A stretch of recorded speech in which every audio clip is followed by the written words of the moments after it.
I don't even know where to start, really. I am suffering from a 2-day hangover, which is not ideal, seeing as though this vlog is a race day vlog.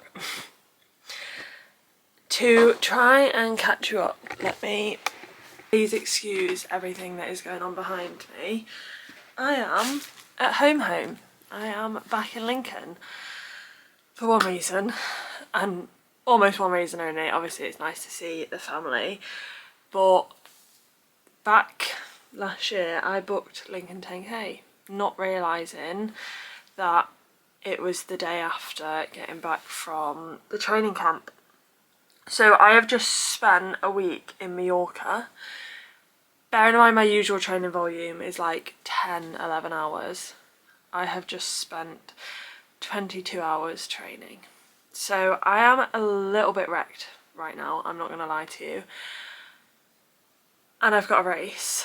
Now the plan for the race is to just go out and do it at like a tempo effort, so like comfortable hard, because I'm potentially going to get more from that. I don't want to go and smash it because it's just going to write me off. It's going to be like the icing on the cherry to being absolutely wrecked. I will pop some like a little collage, compilation of videos of stuff that I did get from the training camp. I didn't get anything significant because I just was really enjoying myself. It was incredible though. I do feel like I've gained a fair bit of bike fitness. I have got a bite on my leg. That's not great, and I think I've got one down here as well, which is also not great. So I spent the whole time not getting bitten, and then on the final night I got bitten twice. We went out for like an end of camp meal and ended up going to the karaoke bar and getting in at 3:30, and then having to get up at 6 to get ready to leave. So I was working off of 2.5 hours sleep. I did manage to sleep on the plane, which made me feel a bit better, and then drove home, and then I just slept all afternoon yesterday, and then still slept from like 10 last night till 6 this morning. It's currently 7:30. I am just going to put a tiny bit of makeup on. I have done my hair, and then I need to decide what I'm wearing, which I would always usually do the night before, but I needed to wash all of my clothes from the training camp. So I literally washed everything last night. It's all now drying, so I basically need to pick an outfit that is dry. And then we are leaving, the royal we, me. I'm on my Todd today, leaving at in around about an hour and a half. Head up, the race starts at 10, but I'd like to be there a little bit early. So yeah, I am really looking forward to it, to be honest. Even like just for a little stretch out, I know a few people that are running, so see them. One of my clients, Sam, she's actually running her longest run before London Marathon today, so she's doing 20 miles, so she's doing 14 before, meeting us up there, and then joining in on the 10k because she'd already booked her place as well before she knew that she was into London. So it's a good opportunity to do a long run, and I'm gonna have to try really hard and not scratch these bites now. I might go and put some cream on them. Really annoying positions on the feet, especially going into a race today, but no doubt when I start actually running I might be able to feel them. But yeah, thank you for clicking back onto this video, and I hope you enjoy it, and I appreciate you as ever.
We are in.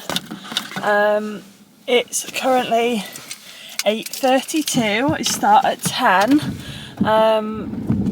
But where I'm parking is like a 15-minute walk away. I'm definitely going to get cold. I have stolen this gilet from, I don't know if it's my brother's or my dad's, but I've stolen it from home because I didn't have a coat because I was going to Mallorca. I wasn't coming back to Lincoln in my head, but here we are. Yeah, feeling good. And I took this week to, I think I had a single Red Bull on the day that we did the longest ride, and that's like all the energy drinks that I've had. And as somebody who doesn't drink coffee, I'm partial to an energy drink, so I basically had a detox. She's back. I've never been so grateful to see a white Monster in my life. To be fair, they did have Monster out there, I just didn't get one.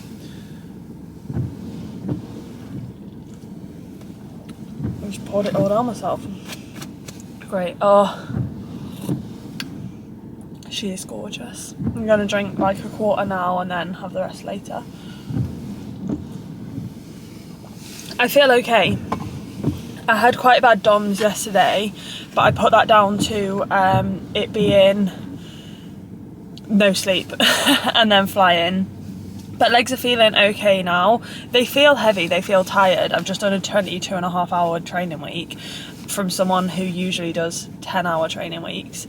So yeah, feeling good. I've lived the life of an athlete for a week and I thoroughly enjoyed it. And yeah, now I'm gonna go and see where we're at, drop the car off, walk up to the start where I'm meeting a few people and go from there. So I will, I'm not taking my phone en route. Hopefully there's a couple of people who are spectating who will be able to get videos for me. But yeah, I will see you after. Now, a few weeks later, and life's just been lifing, but I wanted to get this video out because I obviously documented some of the stuff in the morning.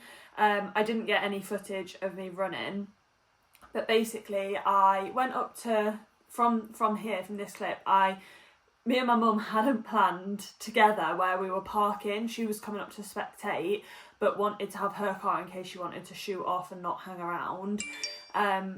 So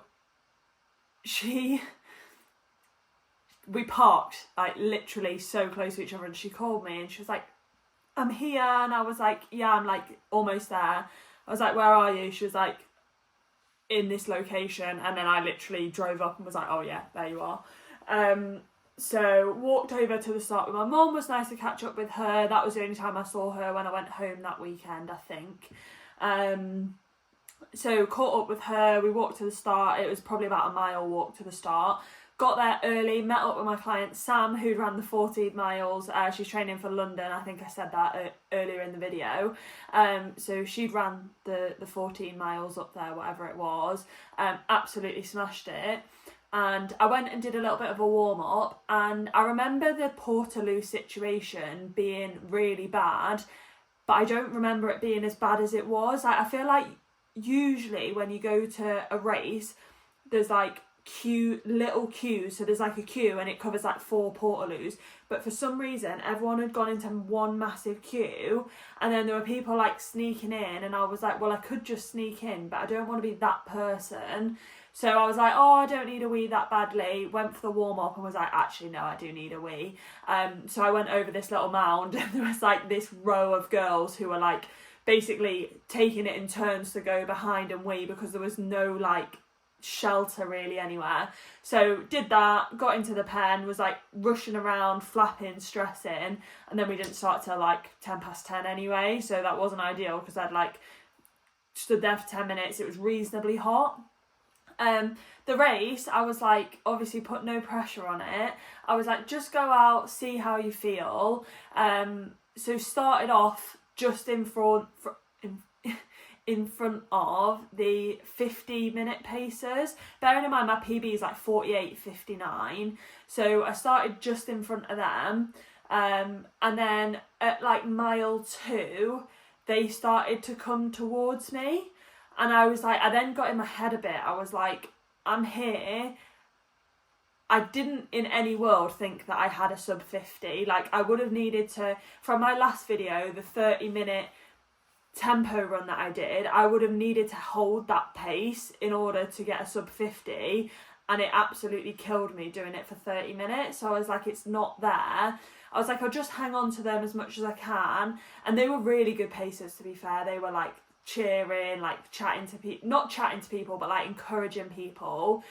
And then at one point they were like, oh, we're actually running too fast. So they slowed down a little bit, and I was like, you know what, this is my opportunity, like, just go, like, just stay at this pace. So I did. And then there were a couple of people, and like, I feel like a lot of people do this with races, but they'll see people who are like sort of leapfrogging, and like you end up near them. So I was like, stick with them, Summer, stick with them. Got to like 1k to go, and Lincoln is so flat. The 10k is so flat, but you get to the last k or the last 2k, and it's like up a little bit of an incline, but because it's like, it's not a hill, I feel like it'd almost be better if it was a short, sharp hill, you got the incline out of the way, and then you could send it, but it's just like long. It's literally not even an incline, especially coming back from Portugal. It is not an incline, but it feels like it, and because it's like a long straight then into the finish, it just gets quite demoralising. But at that point, everybody else seemed to be feeling it more than me, so everyone else seemed to be dropping off, and I was like, no, like, I'm keeping the pace.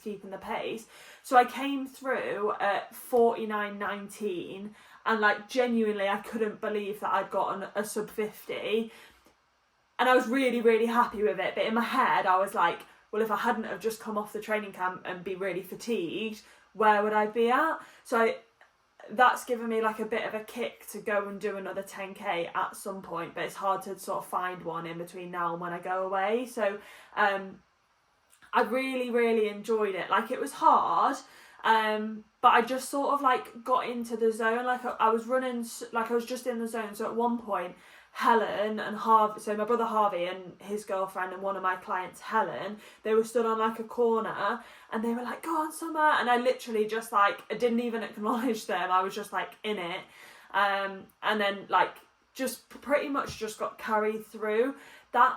I've done Lincoln 10k a few times now, and that was the most well supported it's ever been. The sun was out, so that definitely helps, but usually on the 10k there's like a couple of areas that are quite poorly spectated, not poorly, like there's just no one there, so it's like a bit of more of a mental battle.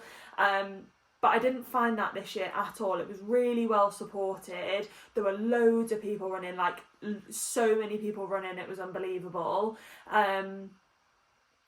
So yeah, do you know what, I really enjoyed it, and I basically from there like spent some time with a couple of people at the finish line that I knew, chatted to them, drove home. I went round to my mum's again for a wrap, and then like just drove back here to Oxford. And do you know what, like I felt really good the next day. I felt really good, which shows like the amount of training that I had in my legs, and I guess is a confidence boost for Venice, which is now 2 weeks away as I'm recording this. It was a massive confidence boost for Venice, to be honest with you. I really enjoyed it, and it gave me a little bit of like there's something there. Bearing in mind I hit like a 24:20, I think it was 24:22 or something like that for like the first 5k, which was a better PB or better season's best than the season's best that I did on the threshold run like 2 weeks prior. So yeah, I felt really good. I really enjoyed it. If anyone is looking for like a flat fast 10k, Lincoln 10k is 100% that. Really good atmosphere. I think the reason that I had in my head that it wasn't such a good atmosphere was because I spectated the year before. I was meant to race, but I had tonsillitis, so I was just not doing it. So I went to spectate, and it was absolutely lashing it down. It was such heavy rain, and I think that obviously put a lot of people off, whereas it was it was such nice sunshine hot weather, ideal for running. It was like 13-14 degrees, I think, so it was so good. I really enjoyed it. So yeah, that is all from me. Sorry that this video is a bit delayed and the debrief is not hot, and it's a bit of a shorter video, but you know, we're getting it out there. I am really working on not being a perfectionist and just putting some stuff out there. So yeah, thank you so much for clicking onto this video. The next video, I don't even know what it'll be. Yeah, just road to Venice. I'm 2 weeks away now, so starting to taper, all that good stuff. But yeah, thank you for clicking on this video. I appreciate you for watching all the way through if you've got to this point. And we'll catch up in the next one.